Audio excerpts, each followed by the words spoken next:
All the second stage tanks now pressurized. Astronauts report it feels good. T-minus 15 seconds. Guidance is internal. 12, 11, 10, 9. Ignition sequence start. 6, 5, 4, 3, 2, 1.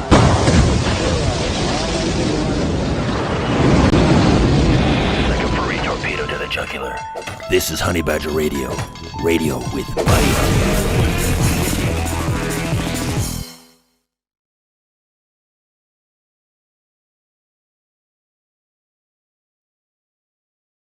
Hello and welcome to HBR Talk 375, UN Women. Standards? We'll take double. And I know, you all see what I did there. But I'm your host, Hannah Wallen, here with the personification of perceptivity, Mike Stevenson, and hopefully we'll get a Lauren today. But if not, I think the two of us can handle it. We have the Doge in charge, Brian Martinez, working in the background. And we're still on UN Women tonight. I don't know if that counts as sexual harassment or not, but there we go. Before we get into that, though, we got to do what we got to do.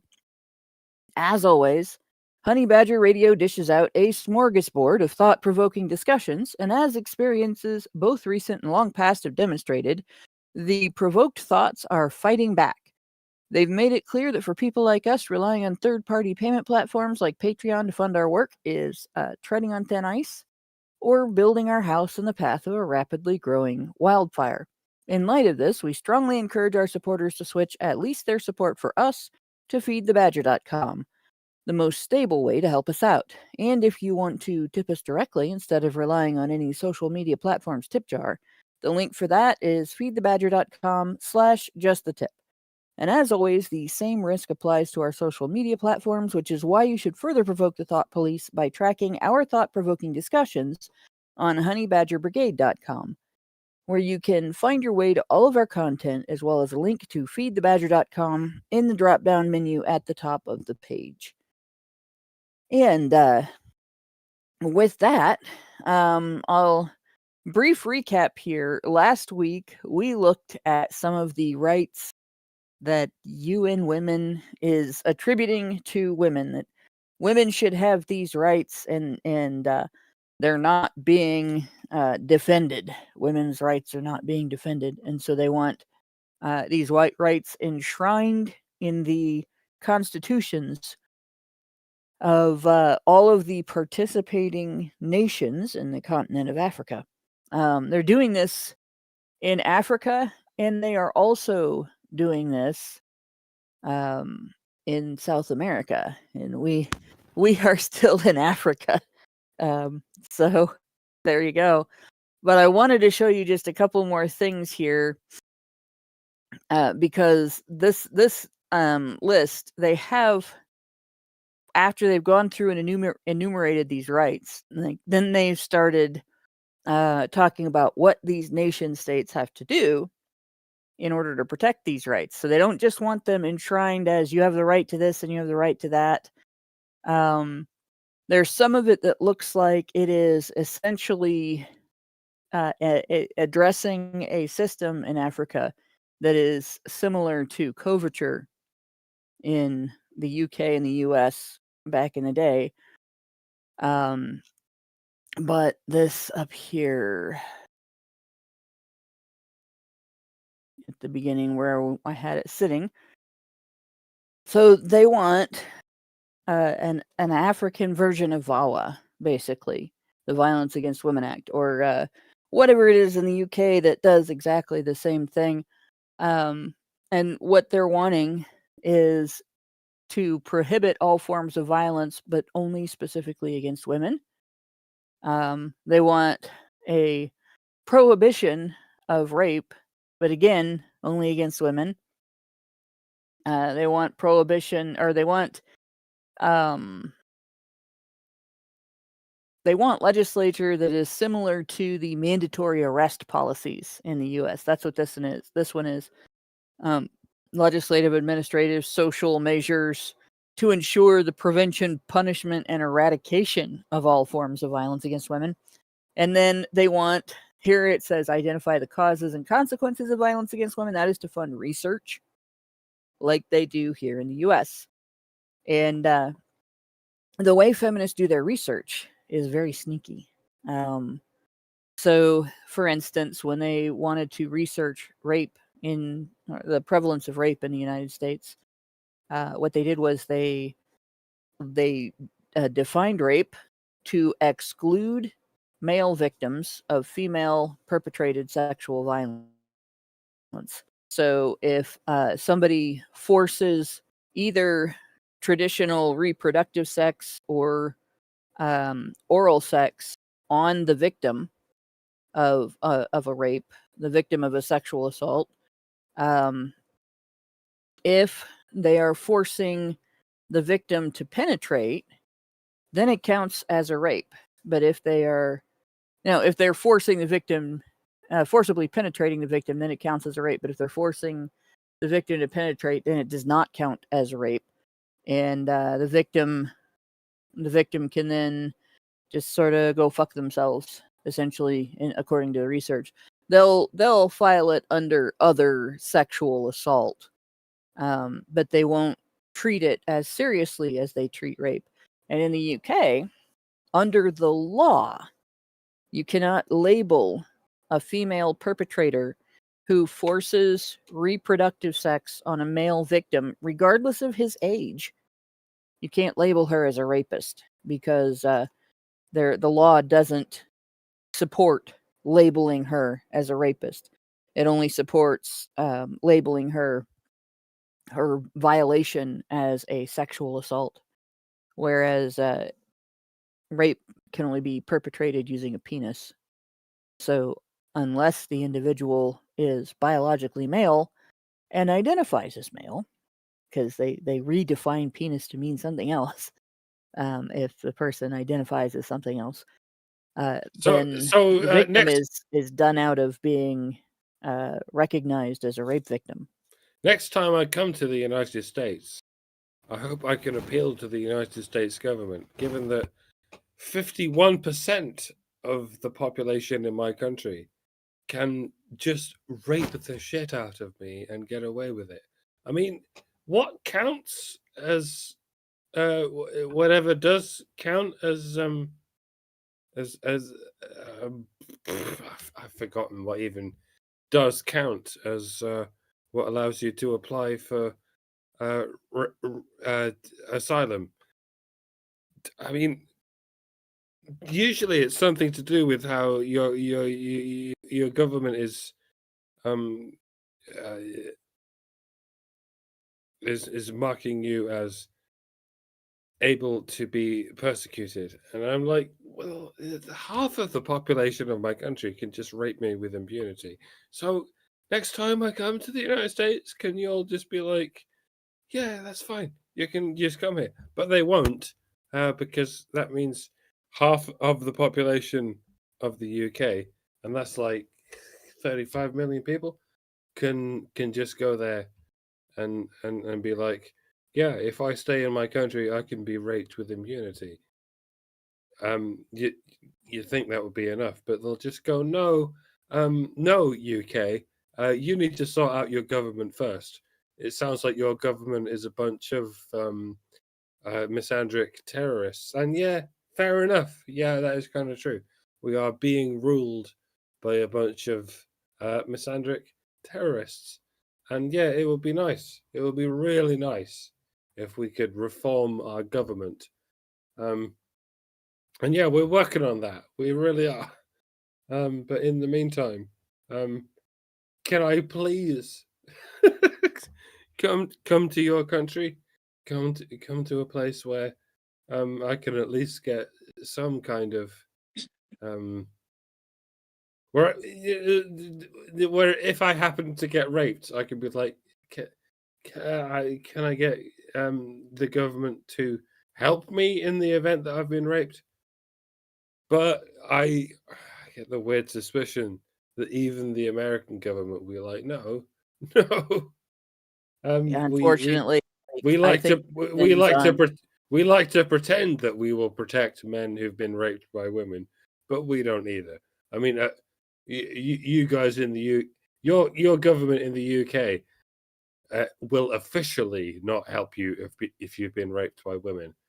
And we like to pretend that our government will help a man who's been raped by a woman, but we don't either. I mean, let's face it. In Ohio, they're quite open about it. Our Supreme Court here in the state of Ohio has determined that the wording of the Ohio law does not protect male victims, and if the prosecutor prosecutes for rape and not sexual assault, the case will be overturned. And that was in the case of, we did a show on it actually. That was in the case of a woman who had raped her own 2-year-old son, and she got her case got overturned after she was convicted because she did do what she was accused of, but because the attorney, the city attorney or state attorney, they had the prosecutor had prosecuted her for rape and not for sexual assault, her case was overturned and she was set free. Much like this thing we call the Duluth model. It's long since been outdated that we call it the Duluth model, because it's long since been expanded to the entire USA, and indeed long since expanded to the rest of the Anglosphere, including the UK. Much like the outlawing of cannabis, it was outlawed in the USA, and then the UK being a vassal state of the USA ever since the war, that law was just expanded to the UK, and now ironically, there's many states in the US where they've pulled it back, and now they're like, oh yeah, it's fine if you smoke cannabis, but now to this day in the UK, no, you can't smoke cannabis. And we're like, why? Because America told us to outlaw it. And we're like, well, many states in the US have since anti-outlawed it, and now it's fine there. So can we pull that back? No. The USA gave us an excuse to clamp down on you and your chemical freedoms. So bollocks to you. We don't care if the USA is finally giving their citizens freedom. We're going to follow on the USA's clampdowns against your freedom, but we're not going to follow on the pullback. Any of that. So what actually happened is that it wasn't legalized; it was decriminalized, because we lock up everybody. We lock up our prisons are full of people, right? You guys don't lock up any. Our prisons are full of men. Let's be clear on that, because 5% of inmates are women. Even though more than 5% of convicts are women, women are more likely to get alternative sentences than men. Yeah, but over in the UK, you guys don't lock up anybody, not even your rapists. So there you go. You're free to rape a 12-year-old girl if you want to, but no smoking the devil's lettuce. That's right. That makes sense. And no speaking out against the foreign rapists or anything. And it's so annoying how many British people like to blame America for everything, but they never blame America for the anti-cannabis laws, and they never blame America for any of the things that might that might help us blame foreigners for anything.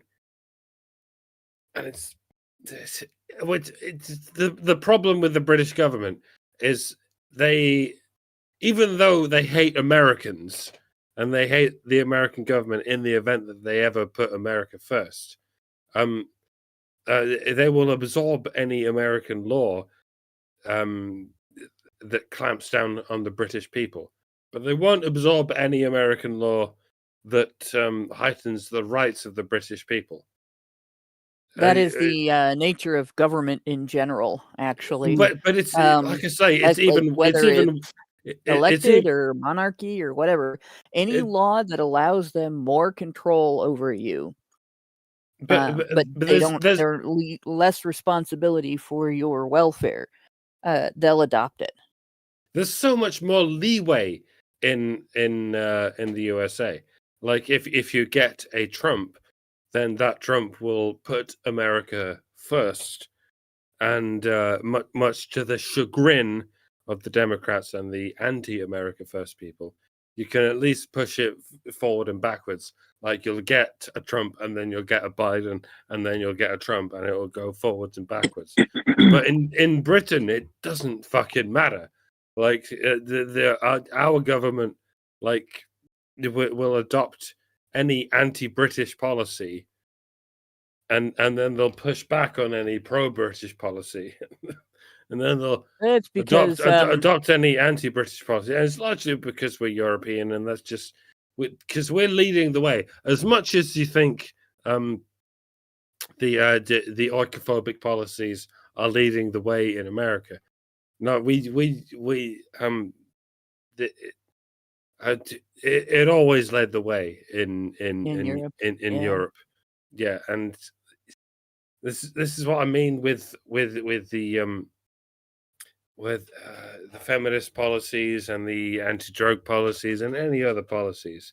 Like the UK government will clamp down on any policy that fucks over the British people, and any policy that heightens the rights of any non-British people. And yeah, this is me asking America, can you please lead the way in any policy that can influence British politicians to maybe stop, dare I say, oppressing the British people. Because the idea of putting Britain first is not a policy that is even in the periphery of any British political party. And yeah, I know our media likes to present the idea that reform is the British equivalent of a Trump, but no, we don't have anything like the British equivalent of Trump. And I just want to push it forward that one day we could have the British equivalent of Trump. No, it's not Nigel Farage. No, it's not reform. It's not even anything approaching that. And it's because our media won't allow it to happen. Because our media is dyed-in-the-wool leftist bullshit. And I would like it if we could have our Trump any day now. And it's not going to happen for another 10 years or so. And it's not even as though Trump is legalizing weed. Ironically, it's the Democrats who are legalizing weed. So yeah, well, that's them cleaning up their own mess, because it was the Democrats that outlawed it in the first place. So indeed, yeah. I don't even know where I went with this. Well, this is a problem with government everywhere, and it's governments are like homeowners associations, right? If you have good people running it, then they do what they're supposed to do. They don't overregulate, and they do like keep the upkeep done that they're supposed to be upkeeping. But if you have people like Nancy Pelosi and her ilk that are just using the government as a means of making money through investment and insider trading, then you end up, with this mess that we've got Trump cleaning up now. And if you have people who are just controlling assholes with boards up their butts, you get the UK government. You get the Canadian government. You get most of the nations in Europe have the the type of government that is like that HOA board that wants to regulate everything from, what shade of brown or tan your house has to be painted to which make and model of car you're allowed to own and have parked in your garage, whether or not you can smoke in your own home and things like that in a non condo setting where the smoke isn't going into your neighbor's unit.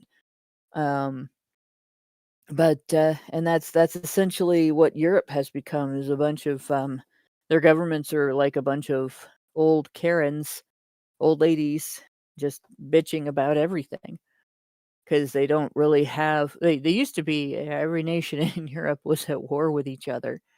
And so they had a my nation first attitude because their nation would be eliminated if they didn't. And now they don't have that going on.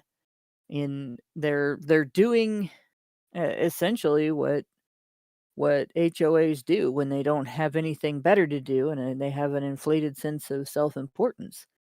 And so that's basically my assessment of the world government. But in the meantime, we do have a couple of super chows. I will read these off. Meredith G gave us $5 and said HBR Talk 375. Honey for the Badgers. Thanks for the thought-provoking discussion. And Great Indoors said, gave us $5 and said, this week I came across this blog spot, gave us a link, and it made me wonder if Hannah ever heard of TV newsman Chet Huntley and the New Year's resolutions he made to himself regarding journalistic integrity back in 1955, because he was getting worried about the state of his profession back in those days. Yeah, I have heard of that.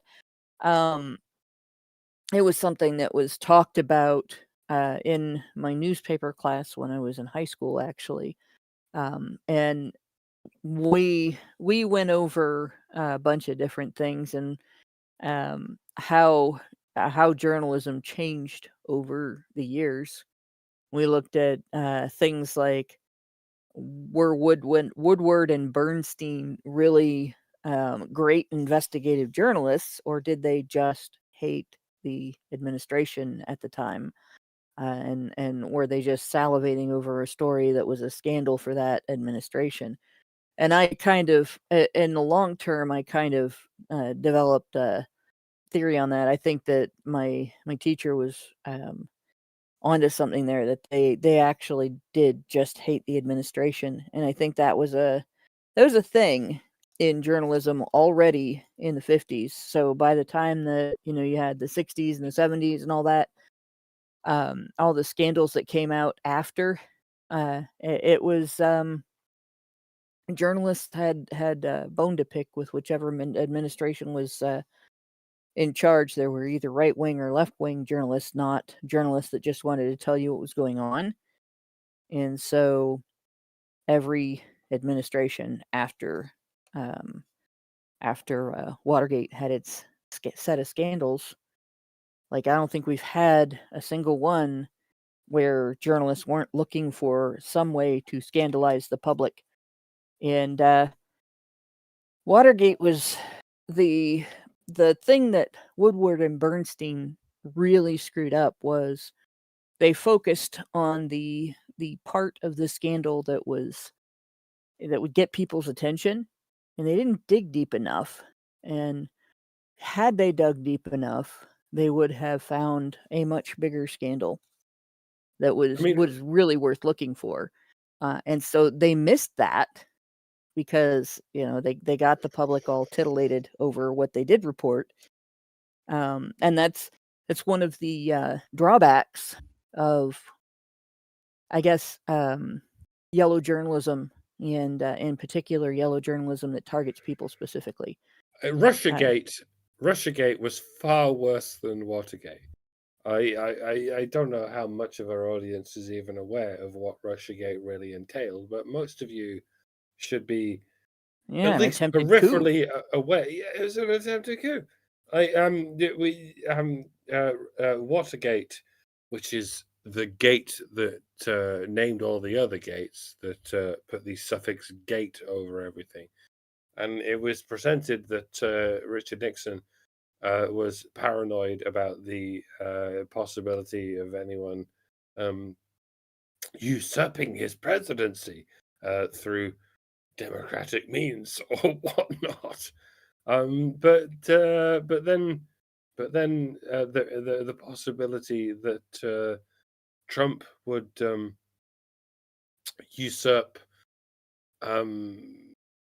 I forget who the Democratic nominee after Obama was. Who the fuck was it?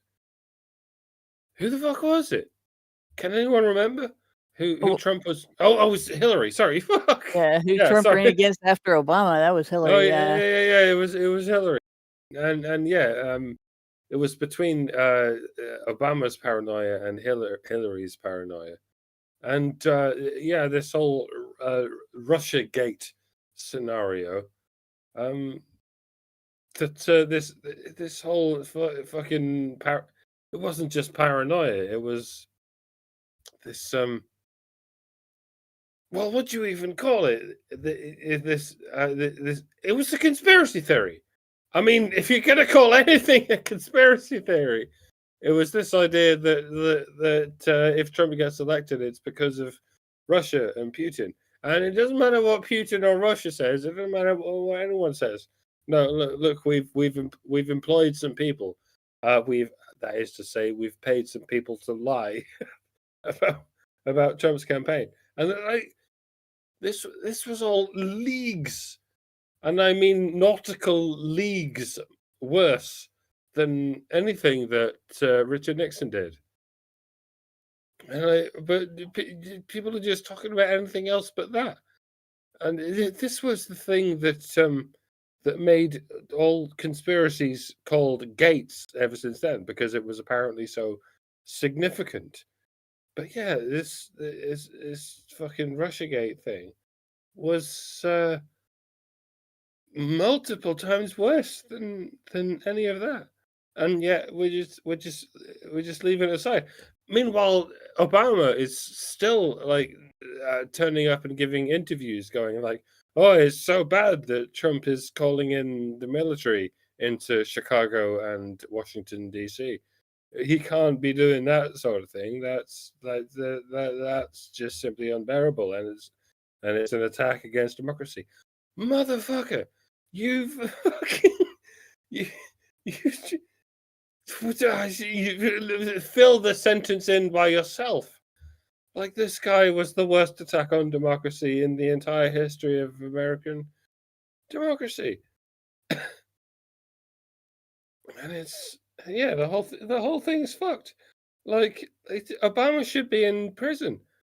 Hillary should be in prison. Biden should be in prison. Fucking Bill Clinton should be in prison. All of these people should be in prison. And yet they're still out here, free as a bird, telling everyone that Trump should be in prison, even though they fucking tried their college best to put him in prison for the worst thing they could even find. And the worst thing they could even find is mortgage fraud, which they couldn't even figure out because he didn't really commit it, whereas Letitia James did, and that's another whole story. Fuck me! It's like we're dealing with a bunch of criminals trying to accuse their innocent opponents of being a bunch of criminals, and I don't even. There's so much. Like, I don't even know how to get through the spaghetti because there's so much spaghetti.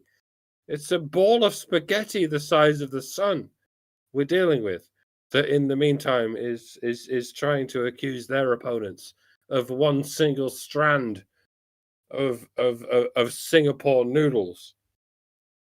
Singapore noodles are the really skinny, bright yellow ones that can't even. You know what I'm saying? It's fucking career criminals trying to rule the country while they try to accuse their opponents of being criminals, despite having committed the thinnest thread of a crime. And they can't even do that. They tried their best to convict Trump of a crime, and the best they could do was something that Letitia James is an order of magnitude more guilty of doing. And God forbid they ever try to convict Trump of doing what Obama did, or indeed what either of the Clintons did.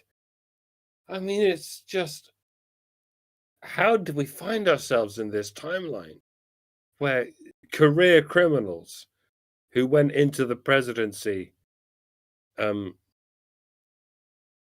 with 5 million in the bank and left the presidency with 250 million in the bank? I'm specifically talking about Bill Clinton there, but for fuck's sake, how I mean, by what metric do we measure opportunistic career criminals other than what Democrat presidents have done versus what, not even Republican presidents, but what Trump has done? Bill Clinton went into office with 15 million in the bank, and he left office with 250 million in the bank. God only knows what would have happened if Hillary Clinton entered the office with 250 million in the bank. She would have left with $1 billion in the bank. And, fuck knows what it was with Obama. But it's the same with almost every president in living memory. Trump is the only president that went into office with billions in the bank and then left with, close to $1 billion left. Yeah, it's shorter in the bank, largely because of having not accepted a wage. This is largely the problem with not just American democracy, but with democracy in general. That what you really want is for someone to go into ruling the country with a certain amount in the bank, and then leaving with less in the bank because they pay more than they take out of the system. Because if you have a system that incentivizes people to make money as a result of being in office, then you're only incentivizing people to it's this analogy that Dankula used once.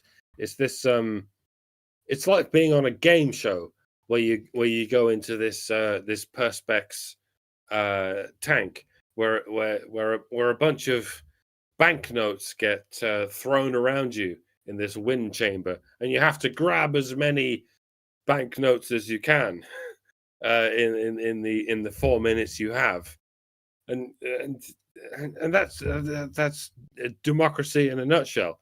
Any politician that gets elected, it gets given 4 years to grab as much money as they can, and walk away with it, and that's why it never works, and that's why I know this is going to piss off a lot of Americans. This is why monarchy is better than democracy, because monarchs aren't interested in going into a perspex chamber where they can grab as much money as they can, because they already have money. Your leaders. Well, that's not entirely true either, because monarchy sort of has to stem from someplace. It's kind of like saying shit with corn in it is better than shit with nuts in it. It's still shit. Indeed, but it helps if your leader is already rich and they cannot be corrupted by the prospect of becoming more rich. This is what gave you the Clintons. This is what gave you the Obamas. The only way for humans to have a system of government and have it not end up like this is exactly the same thing that has to be done with HOAs, and that is, it can't be a one-way street. It can't be that the people sit back and are governed and don't participate in the process, where their participation would include vigilance toward the government, holding the government, the individuals involved in the government accountable, and being prepared to step up and take over as needed if the government officials are not doing what they're supposed to be doing. In HOA systems where, and usually if you have a homeowners association, the people that are involved in it usually live in the neighborhood. Once in a while, you have a homeowners association that is none of them live in the neighborhood. They own property there, but they're not residents. And they're awful usually. But if you have an association where the people are residents of the neighborhood, the people that are part of the association, then the other people in the neighborhood see who is making the rules and who is enforcing the rules and how they're behaving and everything. And it is vital for these neighborhoods that if somebody is in that position, they're on the board or they're president of the board or whatever, that if somebody is being an absolute shit, that you just you run against them and you campaign based on what an absolute shit they've been and how you're going to do a better job than they're doing. And usually your neighbors will be so fed up with this absolute shit who has been enforcing rules that don't exist or enforcing rules in strange ways and things like that, that the rule doesn't say what they're saying or whatever, that the people are fed up with. They'll vote that person out of office, and in comes somebody who will actually do the job. But if you have people that expect to sit back and not participate and not be vigilant, not keep track of what their officials that they're voting for are doing, and not hold them accountable, not actually, be prepared to run for office if they have to, or to support a neighbor who's running for office against somebody who's doing a bad job, not have any inclination toward seeing people prosecuted if they break the law and so on in office. You get, what we've had in the United States, what Canada has had, what the UK has had, what every nation has when they get a corrupt government, and people just sit back and let things happen until it starts to affect them enough to get upset about it. And by the time they bellow about it, it's too late. They've expected this one-way street to lead only good things to their doorstep for so long, and now it's too late for them to change the way that it works. At least not without pain, which is what we're doing now. We're dealing with the pain of changing the way things work. But back to the journalistic element of that. What we've got in every nation pretty much is, it's not just our governing bodies that are the problem at this point.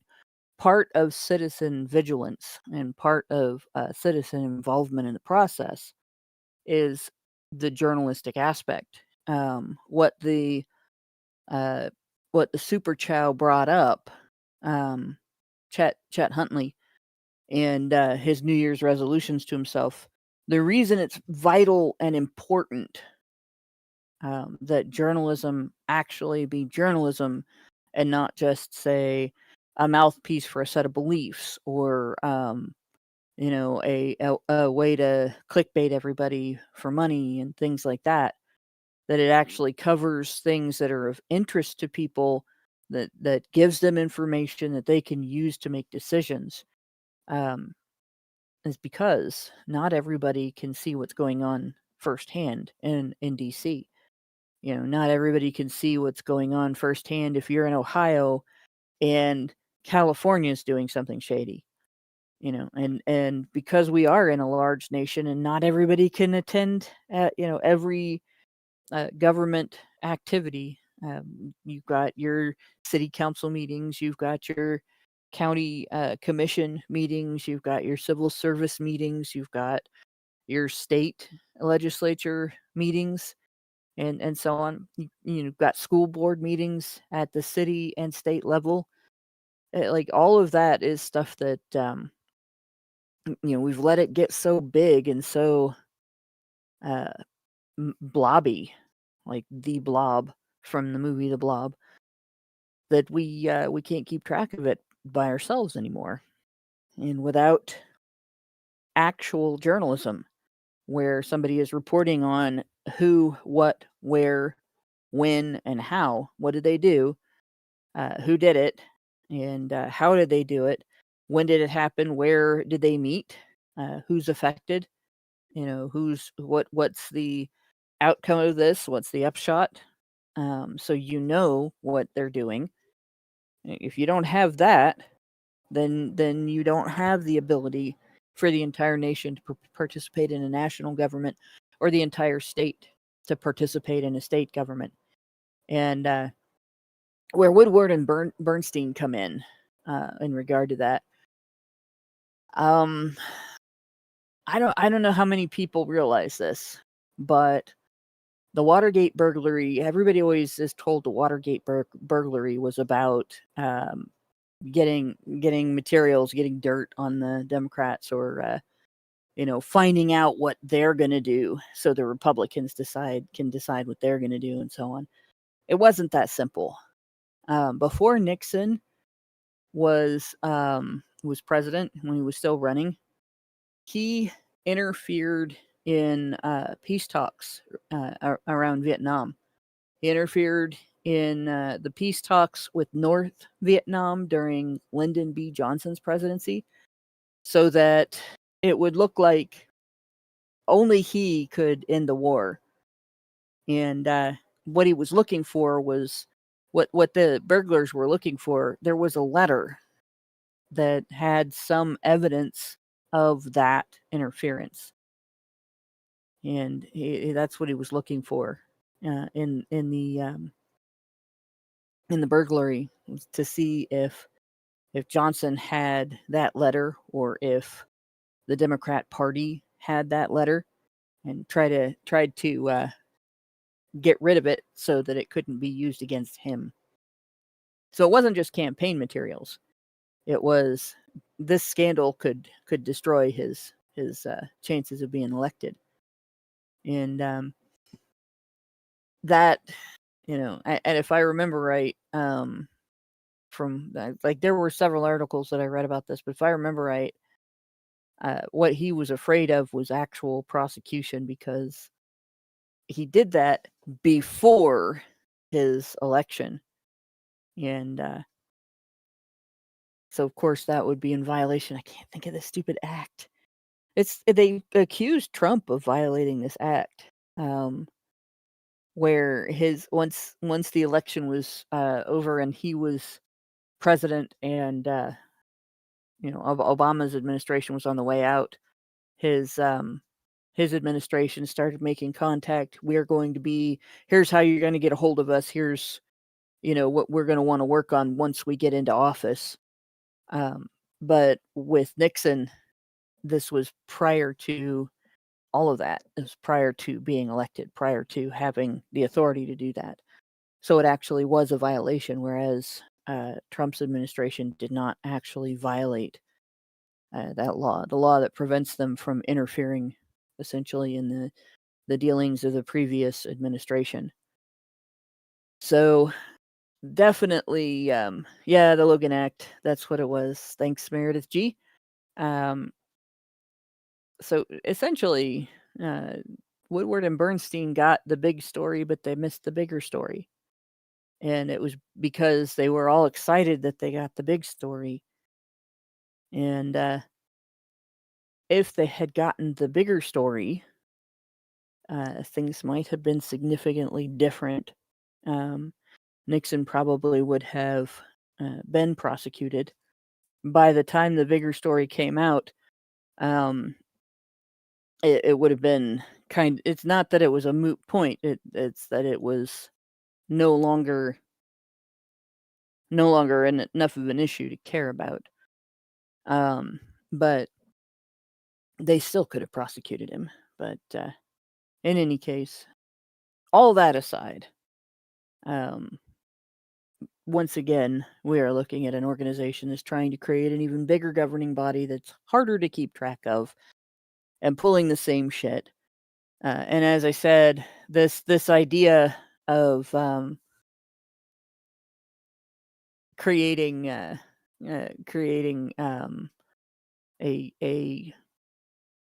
funding for research that is manufactured, essentially. Like we were talking about at the beginning, how feminists use things like defining rape to exclude male victims, so that when they get statistics on rape and they see that, in the past 12 months, just about the same number of men and women have reported being raped, and they don't have to admit that more than a few rapists are women. They like to say that 95 to 99% of rapists are men, but if you exclude rape if you just define rape to exclude female perpetration, then of course most rapists are going to be men. When you acknowledge female perpetration, it is much closer to about 50-50 in terms of perpetration. And of course, the other aspect of that is you're looking at what percentage of a population, a demographic that is like less than 0.1% of the general population are each sex. And feminists will make claims about what men are like based on, 99% of this tiny percentage of the population are men, and they'll ignore the fact that 99.9% of the male population doesn't fall into the category of violent criminal. So, in any case, Yeah, for as bad as monarchy is, and for as bad as republicanism is, and we could argue about that, none of it's as bad as what the fuck UN Women is doing. yeah, UN Women isn't even nobody voted for them, right? They just sort of got together and made themselves relevant to the United Nations.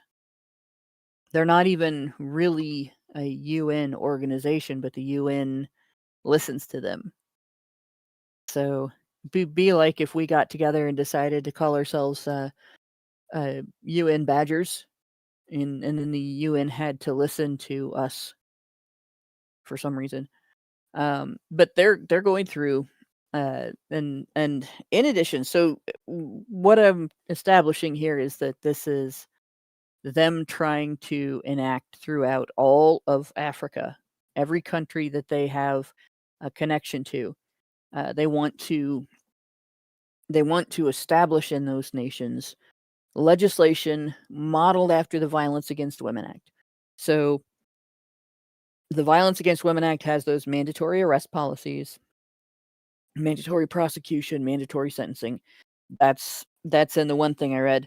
They have the funding for research to establish essentially that the patriarchy theory of domestic violence, which everybody calls the Duluth model, is fact, even though it's not, and that all elements of the law will examine and act through that filter. And they want to create a curriculum in the local school systems and the education systems that exist in these countries that will promote that idea. And that's here. They're actually wanting to eradicate elements in traditional and cultural beliefs in these nations that they can consider to be stereotypes that legitimize or exacerbate tolerance of violence against women. So, for instance, if men are allowed to hit back right now in any nation of Africa, if the response to a woman hitting her partner is that he can defend himself. They want that changed.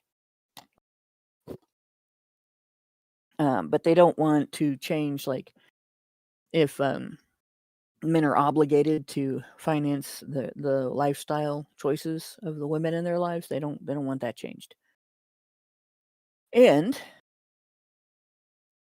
they want perpetrator programs like the ones in the United States, the UK, Canada.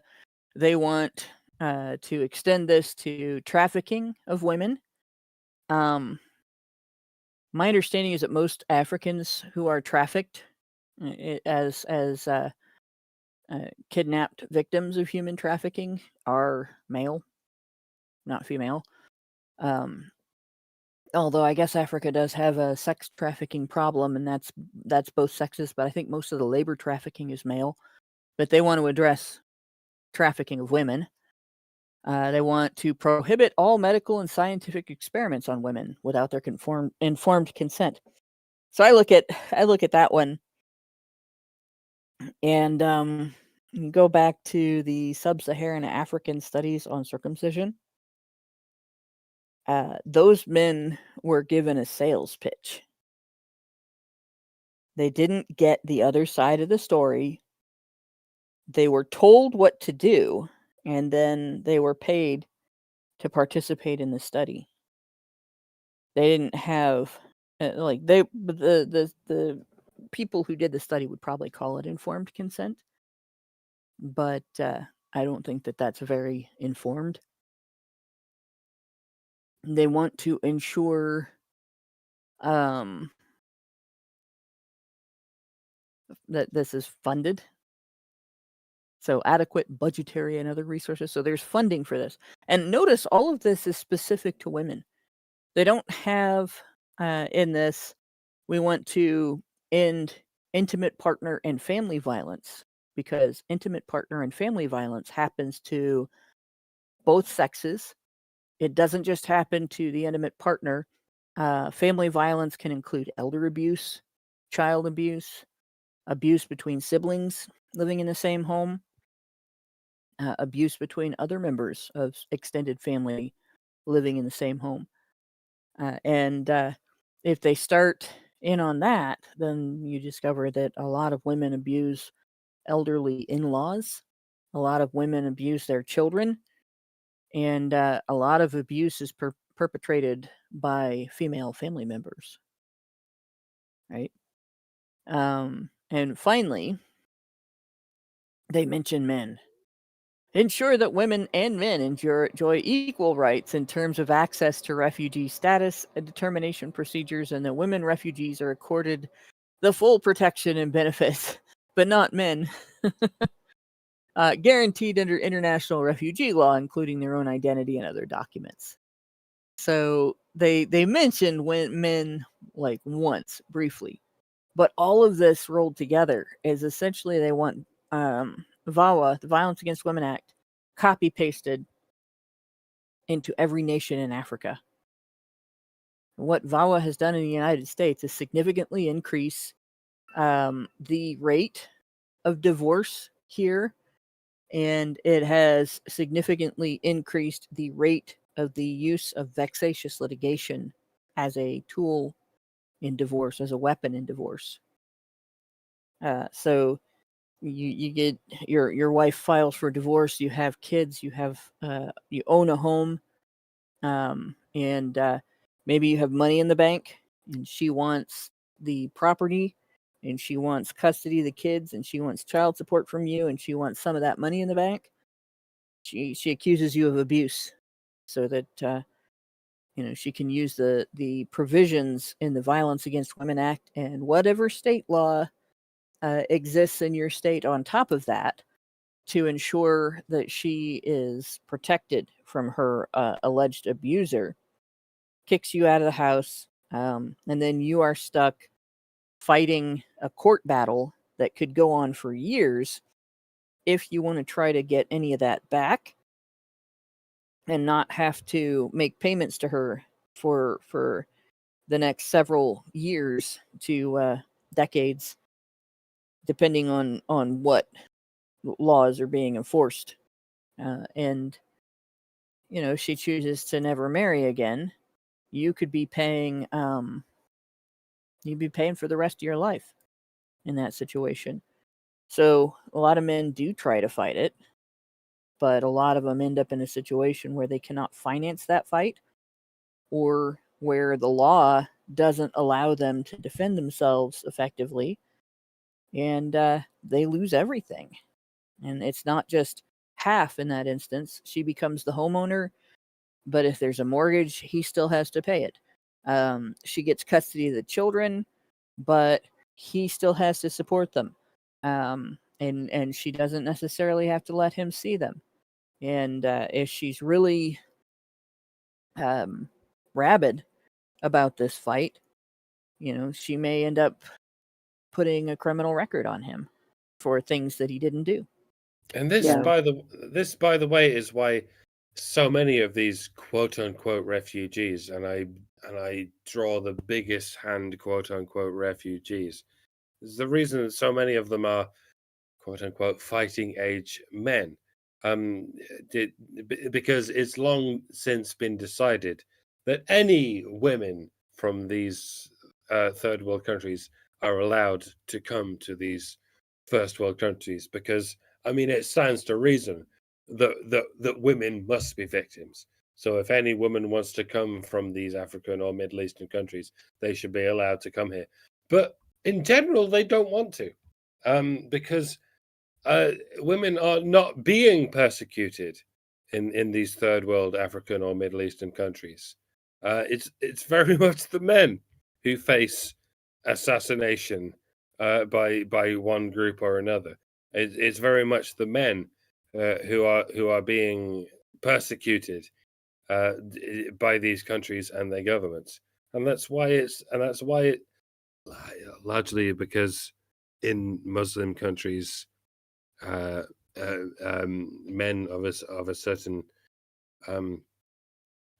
financial advantage can have four wives, right, or more. They can have as many wives as they want, and that necessarily leaves a great deal of men who have no option because they can't find wives, because so many men can have four wives each, and that leaves 75% of the men who can't find any wives whatsoever, and they are being persecuted by the government. So they come over here, largely because, as is just illustrated by what is just outlined by the UN Women shit, that that men should be offered the same refugee status as women, even though women should have never been offered it in the first place.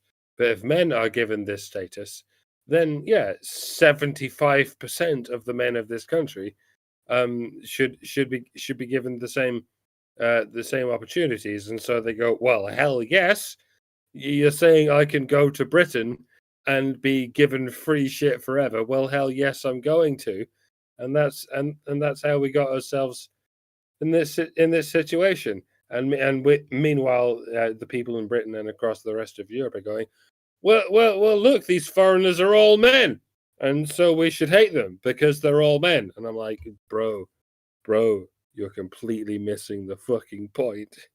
Yep. It's Meanwhile, the guy. it's misandry that sent these people to our country, and now you Right. are greeting them with misandry. With misandry. Yeah. Meanwhile, the guy with the 4 wives is learning why King Solomon, who had 500 wives, famously, wrote over and over again in the book of Proverbs about how awful it is to live under the same roof as a quarrelsome woman. Because, once you get... This is... I never really realized how bad that would be until there's a movie I watched on a flight. I want to say clear back in like 1994, about 4 wives in a home in China, and in that particular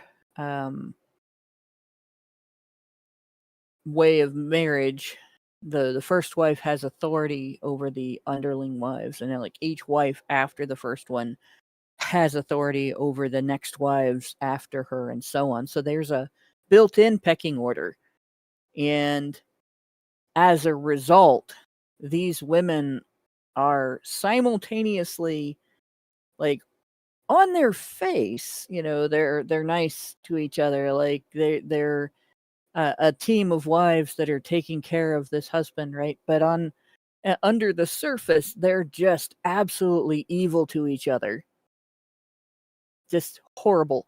And there's a whole set of like they learn to respect each other, but at the same time, they learn to respect each other in the way that attack dogs learn to respect each other. And I cannot, for the life of me, remember the name of the movie. But it was, I mean, we're talking a long time ago there, right? 1994 is a while ago. But it really struck me that if I was a man, I would not want to be married to more than one woman if women were going to behave like that. If they can't engage in teamwork and family love, then they don't need to be under the same roof. Really, so if a guy maybe kept 4 wives in 4 different homes in 4 different locations where they didn't have to interact with each other, maybe that might not be so bad. But I don't know. I can't imagine what it must have been actually like for King Solomon. What's the name? The OnlyFans or Bonnie Blue was found to say, my situation is the final product of feminism, and a lot of the traditionalists Is he the ostensibly one that are. had sex with like 1,000 guys or something? Yeah, Yeah. something like that. Oh, And a lot of the people on our side are saying, yeah, no, so she's unhygienic. right. She's right. These OnlyFans whores are the final product of feminism, and I'm like, no, bro. Islam is the final product of feminism, and I realize it's going to have a lot of people going, "What? What are you talking about?" No, this is some grade 8 shit.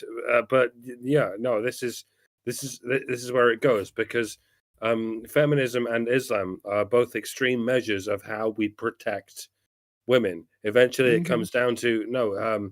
The rich and powerful men should control as many of the women as possible so that they can protect them. I mean, why do you think they dress them in fucking black bags? It's so they can protect them.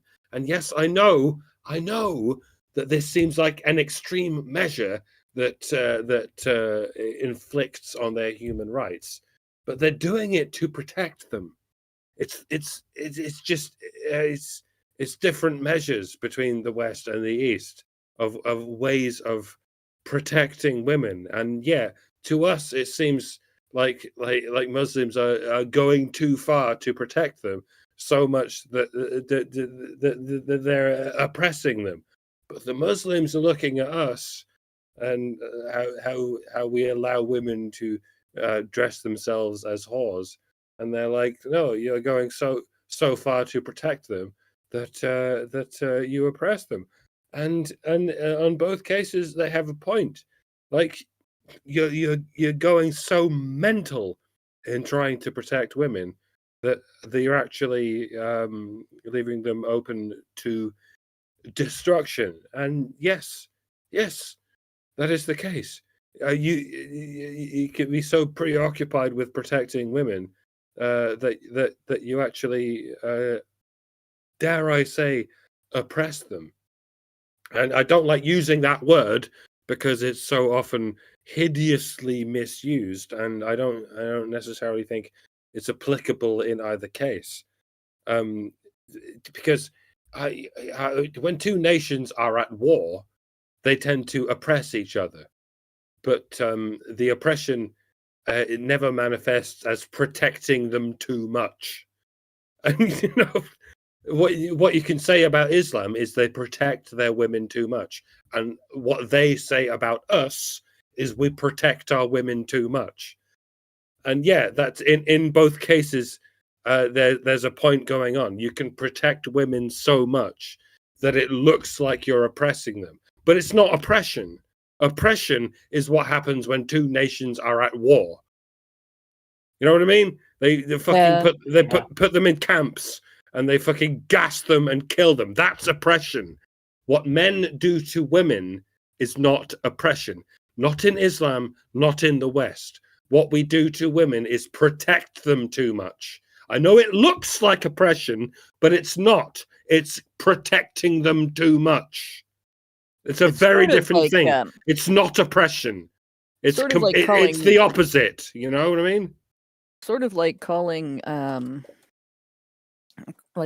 Munchausen's by proxy being overprotective in a way.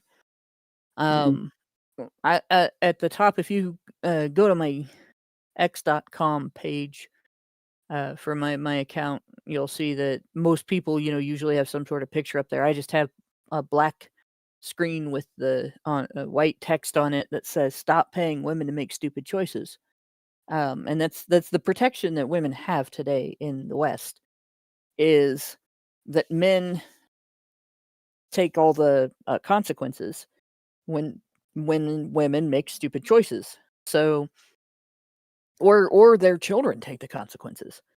So, a woman decides that she's going to ignore the fact that criminals exist, and she doesn't do what men have to do to protect themselves from being the subject of criminal violence.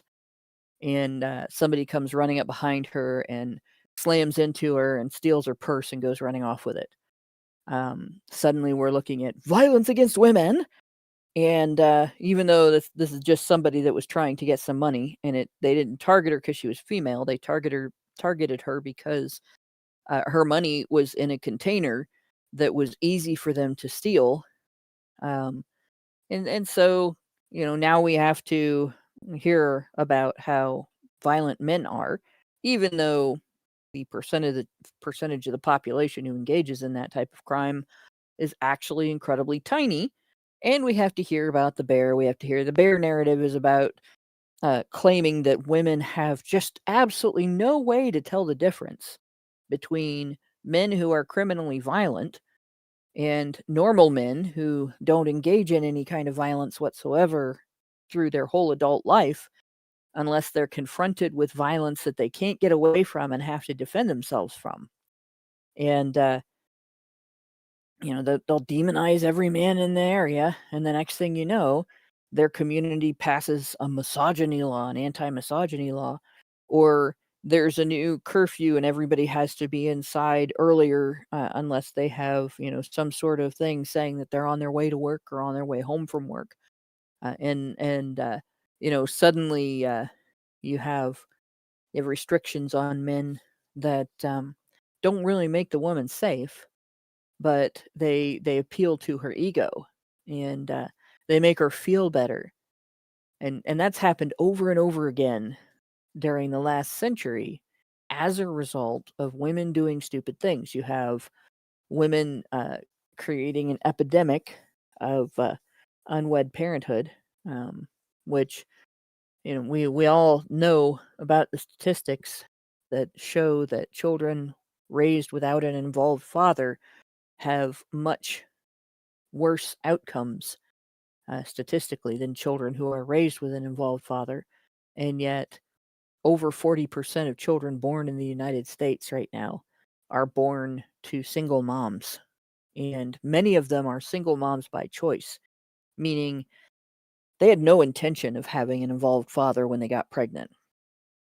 Like, they got pregnant on purpose and had no intention of the father being involved, but they might want his wallet to be involved. Those that don't care if his wallet's involved or not get artificial insemination through sperm donors and sperm clinics, and that's been on the rise. Women going to these clinics and getting sperm donation when they don't have a partner to raise the child with, and so there's no involved father, not even involved stepfather. And women, when they're in that situation and they don't make enough money to support the child, they end up going on welfare, and you support the child through your tax dollars, every single one of you. Every tax dollar you pay, some of that money gets taken out for the welfare system, and that's where it goes. Right? So women are more likely to give up and declare themselves disabled if they have a physical disability or a mental disability that makes it difficult for them to find a job that they can do. They're more likely to, just say, "All right, well, I can't work now," and go for disability. And so you are also paying for that, right? And you're paying for a whole system to protect women against intimate partner and sexual violence that, as we have seen in our last two shows, has spent the last 30 years in an international covenant with actions being taken in every nation in the world as part of this covenant, and they have achieved absolutely nothing, according to their own reports. And you're paying for that through your tax dollars. So women, women are not just overprotected. Women are surrounded in bubble wrap, paid for by men, that is unfortunately designed to prevent women from learning from the consequences of their choices by mitigating those consequences to the degree that women can't even consider them as consequences. I have created a family. Now I cannot afford to get my hair and nails done all the time and live life like a party girl. Oh no, yes you can, because we're going to pay for your groceries, we're going to pay for your house, we're going to pay for your electricity, your heating bill, your water bill, your sewer and trash. We're just going to make men pay those through taxation, right? They're not oppressed. Mangaka 92 has a great way of putting it. They're not oppressed, they're sheltered, Mm-hmm. right? And this is women looking through the bubble at Africa, where feminists don't have as much control, and deciding that women in Africa must be horribly oppressed by their own culture, and now they got to start interfering in African marriages.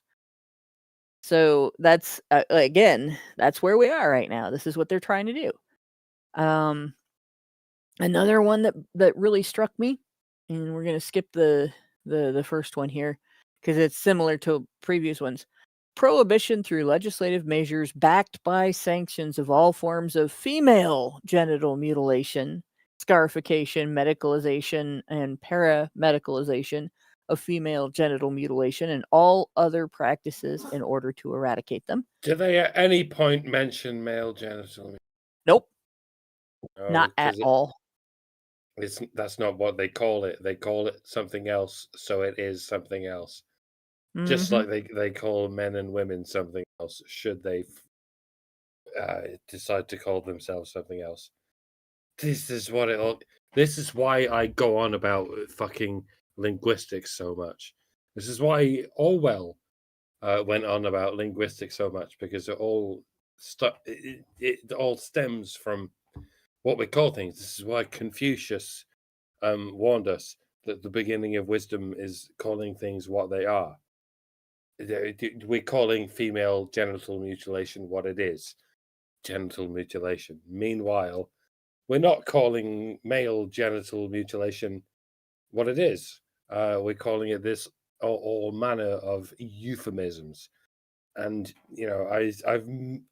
I've made it my life's work to fucking fight back against euphemisms, because I fancy myself as an amateur linguist. I'm something of a linguist myself, to do the Spider-Man meme, the Willem Dafoe meme. Yes, I'm something of a linguist myself, and yeah, if we were to really call things, then it would throw all of our societies into this chaos. Because I know a lot of you are going to accuse me of anti-Semitism.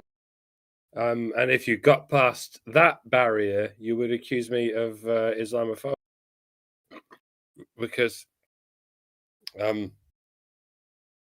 it's not just Jews who mutilate the genitals of young boys. It's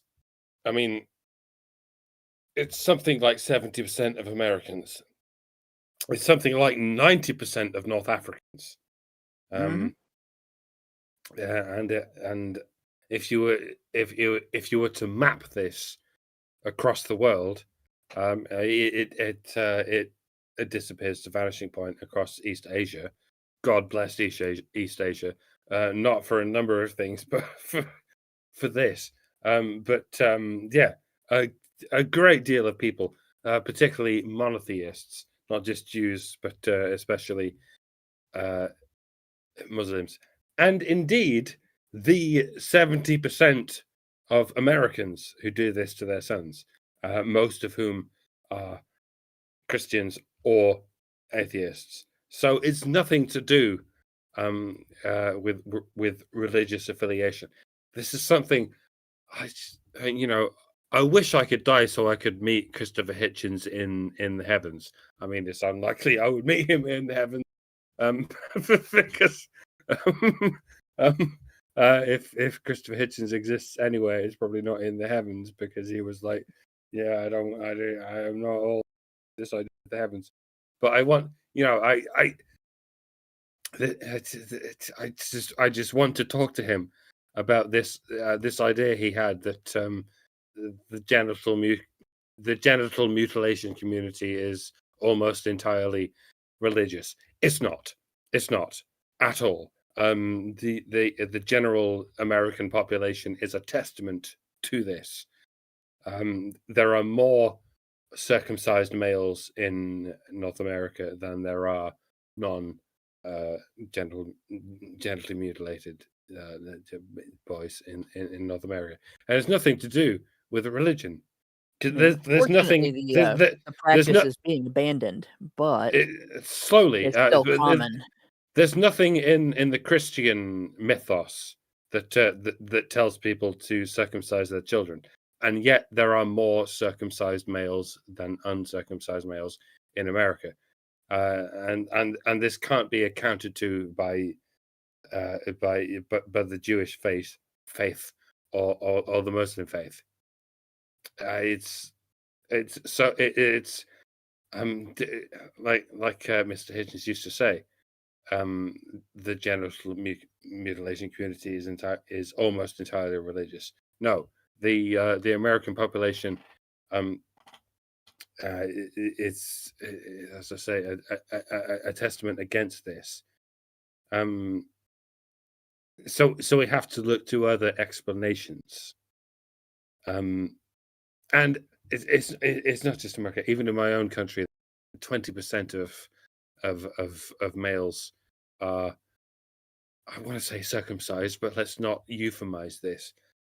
20% of males are genitally mutilated, and it goes across the European continent and amongst these things, and it's nothing to do with religious justifications. It's because women like it. Let's get down to brass tacks.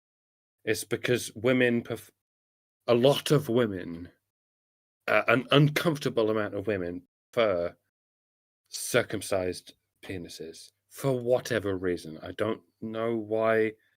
I guess it's because it's more comfortable for them. I don't know. I don't know why. It's not. Maybe it's because they're used to it.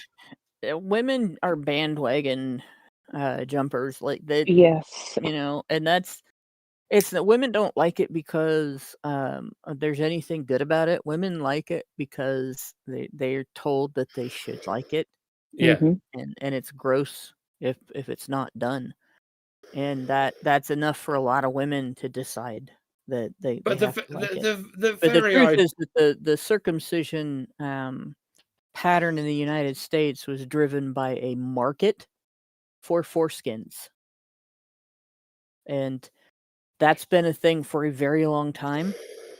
It was initially driven by this philosophy that masturbation makes men weak, and cutting off the foreskin would discourage masturbation, and therefore Yeah. you have to do that. That was Harvey Kellogg. And But as soon as they it's started being able Maimonides. to, Let's just not forget Maimonides right, for but any Jews listening to me. as soon as it started becoming feasible to use neonatal foreskin fibroblasts for medical purposes and in makeup and stuff, it got pushed really hard, and all of a sudden research was done in sub-Saharan Africa to try to prove that circumcision is very important and that you'll get AIDS if you don't get circumcised, which is all bullshit, and so on. When in reality, if you really want to avoid sexually transmitted infections, don't sleep around. And if you're gonna sleep around anyway, note that you're taking the risk and use condoms to mitigate it somewhat. But aside from that, like there's no basis. A lot of people think that it's because of Christianity. A lot of people think that Christianity has this mandate to circumcision because of the Old Testament mandate for Jews to be circumcised. But in fact, there are actual verses in the Bible that state that circumcision isn't important anymore. That it doesn't have to be done. And if I remember right, one of them is in Galatians and basically says it doesn't matter whether you're circumcised or not. It matters that you exhibit your faith by working through love. And there was one in Corinthians, again, that said keeping God's commandments matters, not whether or not you're circumcised. And the commandments being the 10 Commandments. So it's not, it was decided by the early church that these verses indicated that circumcision is not important to Christians and there's no mandate to be circumcised. And so in other countries that are primarily Christian, you will find that there's not a high pattern of circumcision because of that. Only in the United States, and it's because in the United States it really was heavily promoted to the public, and women just bought into it. Women just didn't just buy into it. They bought into it because they prefer being fucked by an uncircumcised penis. And we really have to push this onto them. Like, this is your son. Like, Yeah. do you want to be fucked by your son? Is that why you're doing that? Right, I know that's going through a few barriers to get there, but you're not the one who's going to fuck your son. Your son's going to be fucked by someone else. So you're removing a part of your son's anatomy in the hope that whoever eventually develops a sexual relationship with them is going to prefer a gently mutilated penis. Like, we really need to push back on that. Like, yeah, I don't think it has as much to do with that as you think. I think women have a tendency to listen to people that they shouldn't listen to in general. And if somebody has a title that makes them seem authoritative, women will listen to that, and they'll just take it for granted that this person knows more than they do, and they'll accept it.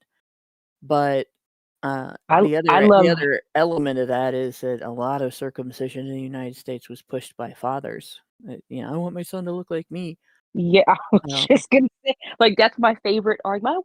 I want my son to look like his father. Well, doesn't his face suffice? Are they walking around with their dicks out saying, "Oh, look, we look just alike. I can see the resemblance." Yeah. Well, I No. mean, you think of it this way, all right? If you were caught in a house fire and you have burn scars, are you going to do a scarification ritual on your son to No. make matching burn scars? If you were raised by an abuser that beat you with a belt and you have scars on your back from that, are you going to beat your child with a belt to create similar scars? You know, this is a ritual that creates a scar, and it involves an amputation of skin. It's not, it's not the same as dressing alike, and so it's definitely not the same. To say I want my son to look like me. I'm gonna have this done.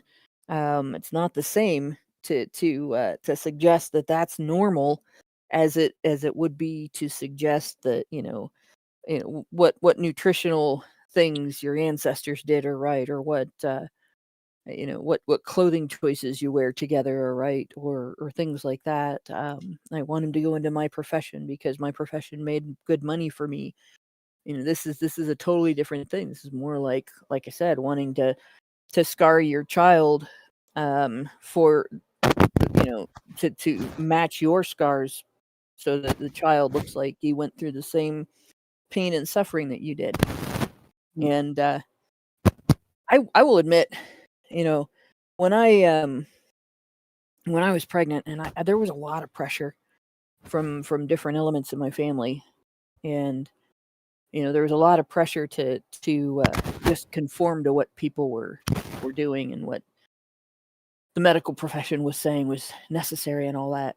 And I'm the kind of person that the first thought in my head was, I took anatomy. I took a few uh, different courses that would be precursors to going into nursing. And one of the things that I learned was that the biggest organ in your immune system is your skin. It's your first line of defense against outside infections that, if they just were to land on, say, open muscle tissue or something, would affect you. They would be able to get into your bloodstream. They would be able to create all kinds of problems. So you need, every time you get a cut, every time you get a scrape, every time you get a burn, anytime you have surgery, anything like that, it's creating an opportunity for opportunistic infections.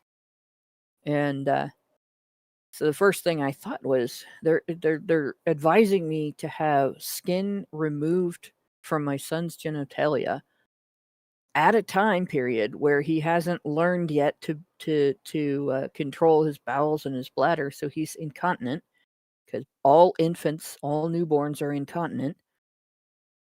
Therefore, that area is going to be exposed to urine and feces, which are germ laden, because that's your body's waste disposal.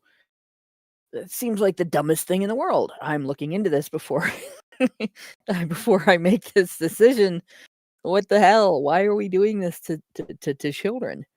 It'd be different if you were older, you were an adult, you've developed control over all of that stuff. You know that you can keep it clean, you can keep it bandaged. You're still going to expose it to urine. There's no way to not, but you could at least keep it clean easily, right, and avoid infection. Not as an infant, you know. But as an infant, you're in a situation where you're completely helpless. You have no control over it, and you're reliant on parents to change you as soon as you go to the bathroom. So then, as soon as I started looking into more and more information on the subject, it just did not make sense to me. And I started talking to my husband about it, and he's like, "If you don't want to do it, we shouldn't do it." And that's the way, we decided to leave it up to when he got older, what his decision would be, and that was it, you know. But I would say a year later after he was born, maybe 2 years, the first reports about those sub-Saharan studies started coming out. And I spent about 6 months going back and forth, self-doubt, should we have done this? Did I just, make my son more susceptible to HIV? And then I started looking at the studies themselves and realizing that the study was bullshit. They were essentially attributing to circumcision the benefits of condom use.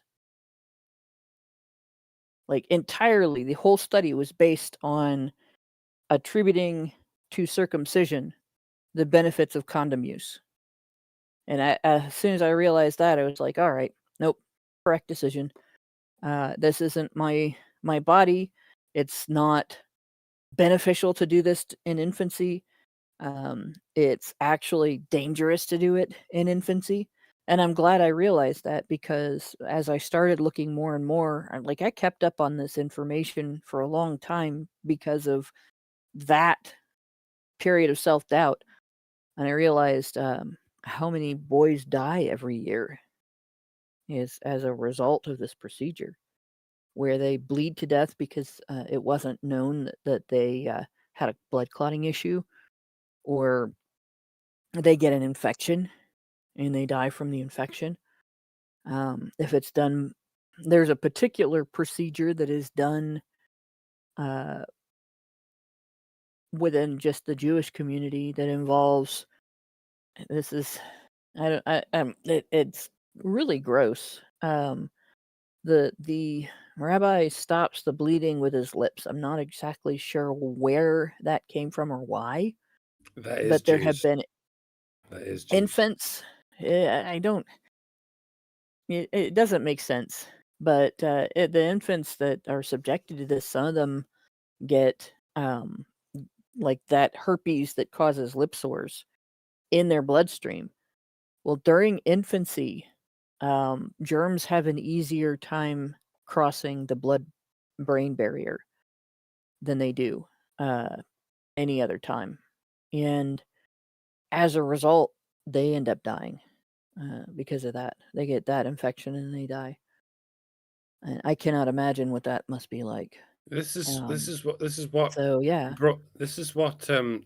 took so many of us from the anti-religious community of, like, not just 10 years ago but 15 years ago, when we were all where we had this atheist community and we were all speaking out against religions and stuff. But then it finally occurred to us that what causes circumcision is, I mean, male genital mutilation is not just religion. It's misandry. There's no other way to put it, because it spans across all religions and even across non-religions. Even atheists can find secular ways to excuse the genital mutilation of boys. And we were all like, well, this goes far deeper than religion. There is something else that is causing this barbarism. It's not just Jews, it's not just Muslims, and it's certainly not just Christians, even though you think it would be. No, the reason so many people think it's perfectly fine to genitally torture young boys is misandry. And this is why we've been talking about this shit for a dozen years or so, because there's something that runs deeper than any religion. We call it misandry. We call it a bunch of things. A bunch of things that are not in the general parlance of the average person, because misandry is not in the general parlance of the average person. This is why it feels perfectly normal to genitally torture 8-day-old baby boys. yeah. It's called misandry. Yes. If There's a bunch of things that could be called, but we don't call it what it is, and what it is misandry. There's just this many people that just don't give a shit if we genitally torture boys, because they're just boys, because they're just males, and that's what it is. That's why so many people from the old atheist community of 15 years ago. I don't know how many of you remember that craze, where it required us to push back against religious covenants, because that was all we could do to push back against the genital torture of boys.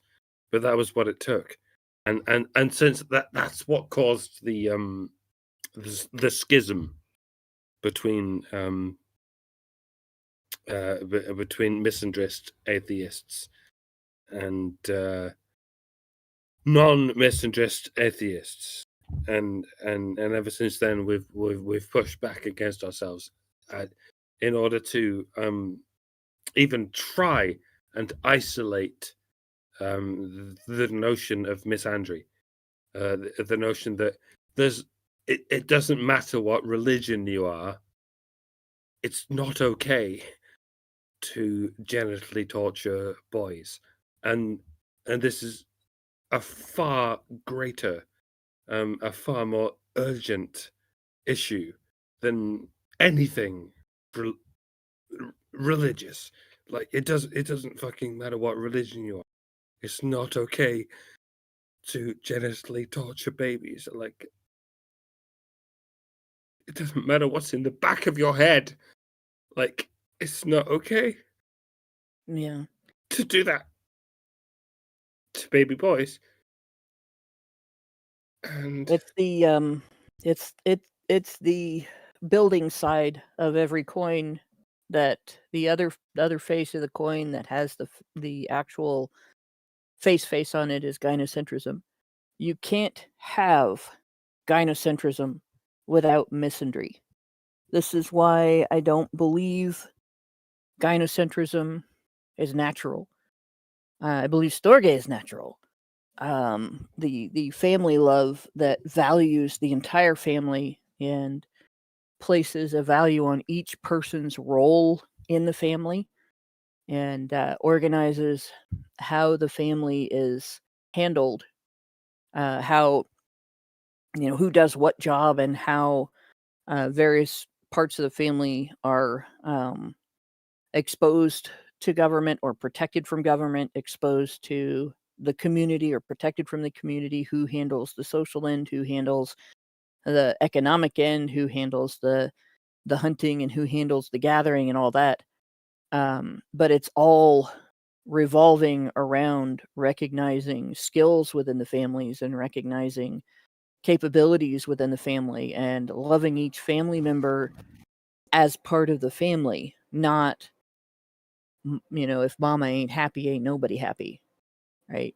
It's building happiness through the actions of each member of the family, and it's one of the reasons why people used to organize into small communities of extended families too, because nobody was going to be as invested in the welfare of your children as your extended family would be, because your children were the generation that's going to take care of the extended family as they become the aging generation and the wise and valued old ancestors, right? This idea that we just take boys and discard their welfare for the benefit of women, just you can't have that and have a family and a society that continues to function properly. It doesn't work. That's why we've ended up in this terrible situation. And I think from having worked with people who have temporarily come here, like there was a nursing student that I worked with not too long ago, she moved here to study nursing, and when she got her degree, she was going to go back home with her degree and practice at home. But she wanted to study medicine here. And so she was going to a local university in the Dayton metro area, and she worked with a company that I worked for as a direct support professional. And the way that she described her experience of family and community in her country in Africa was very much like pre-20th century family and community in the United States, where when your parents got old, they moved into your home and you took care of them, and they saw their grandkids every day, and their grandkids helped take care of them.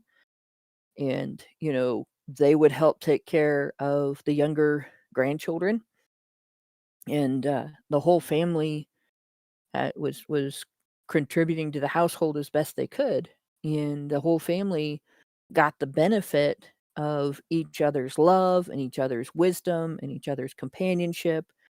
And it made a lot more sense than what we do today, where elderly people, even if they have kids, get shuffled off into nursing homes and forgotten about in a lot of instances. When I was a nurse's aide, there were so many people who had family members that could come to see them that didn't. And it was heartbreaking. And my grandparents moved in with my parents when I was in college.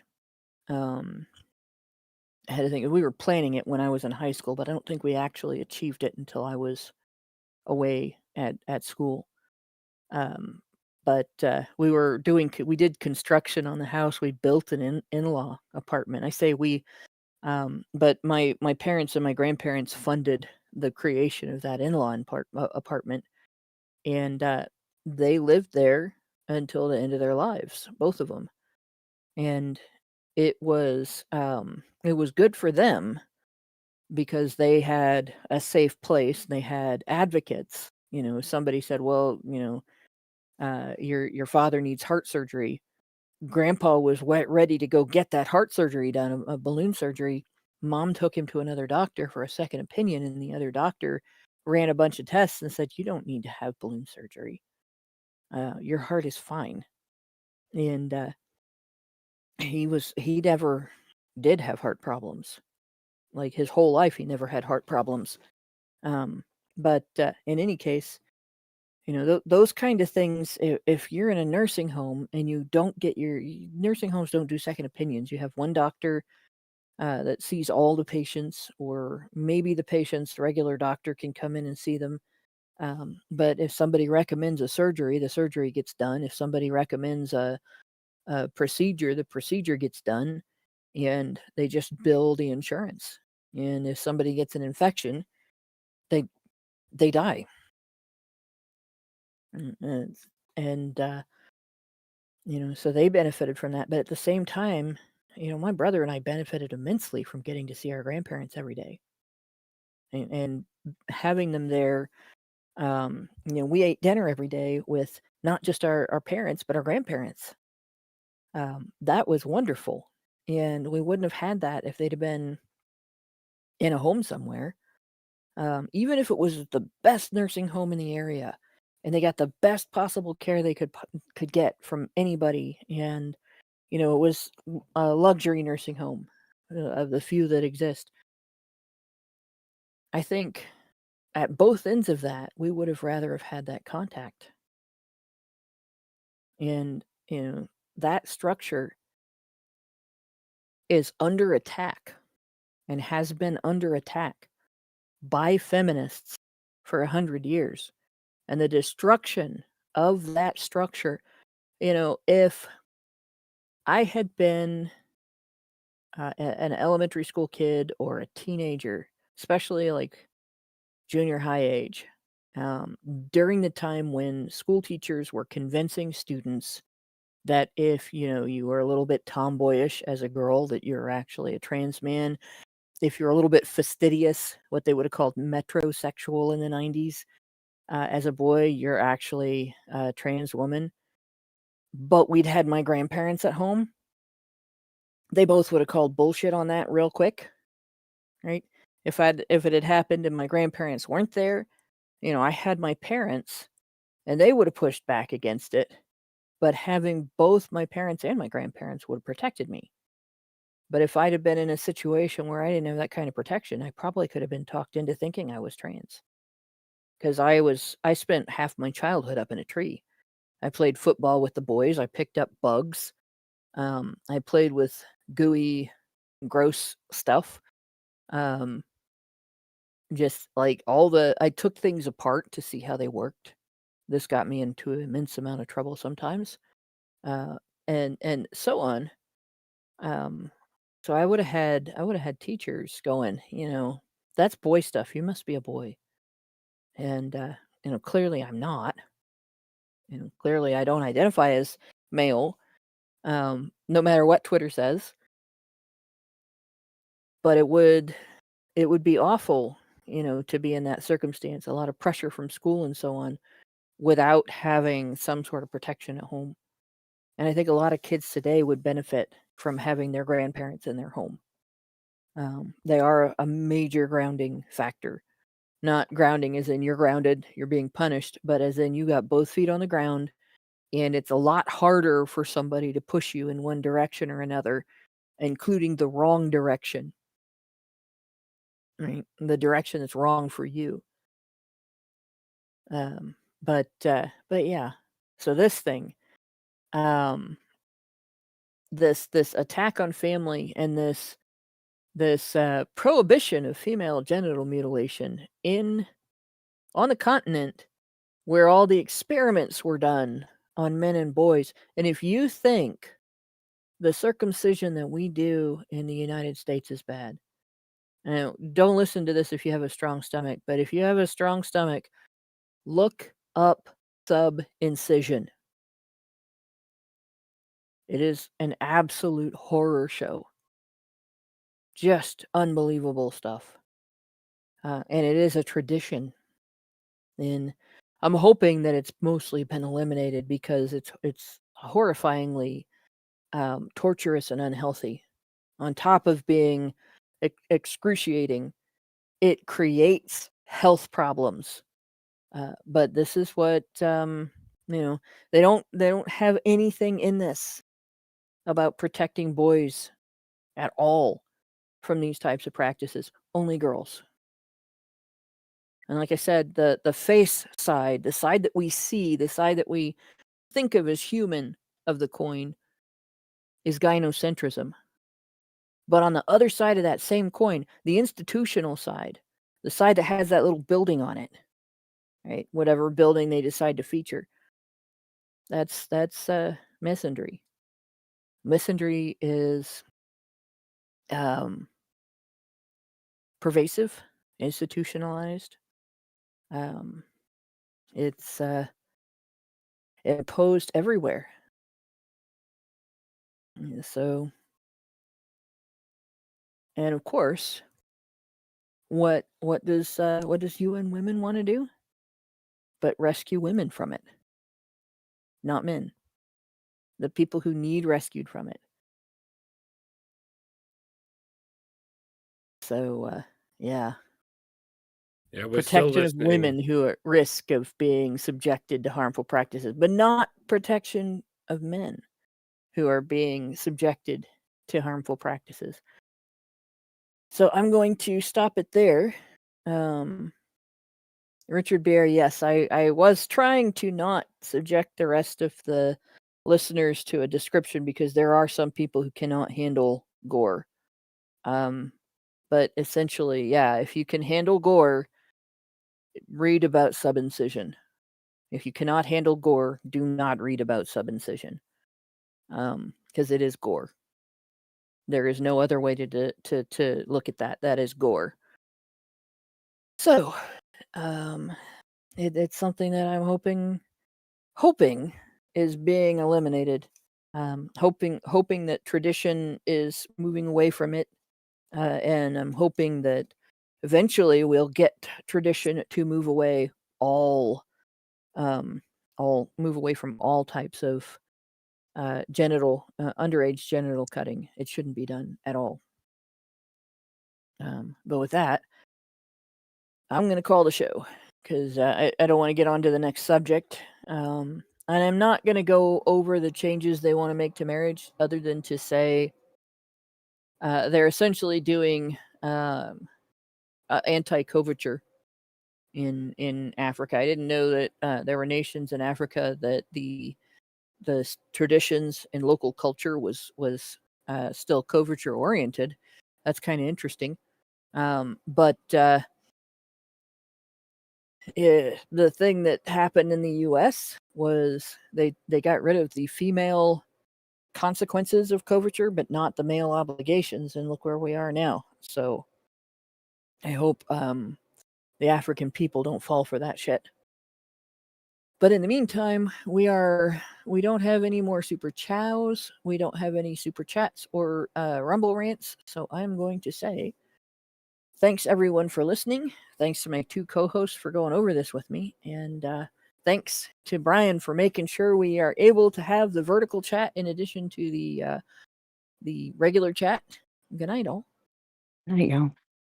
See you next Tuesday. Thursday. See you next. Well, yeah, we'll see you Tuesday. Remember, there is a HBR news on Thursday, though. Men's rights activists are machines, dude. Okay? They are literal machines. They are talking point machines. They are impossible to fucking deal with, especially if you have like a couple dudes who have good memory on top of that too. Holy shit, you're fucked.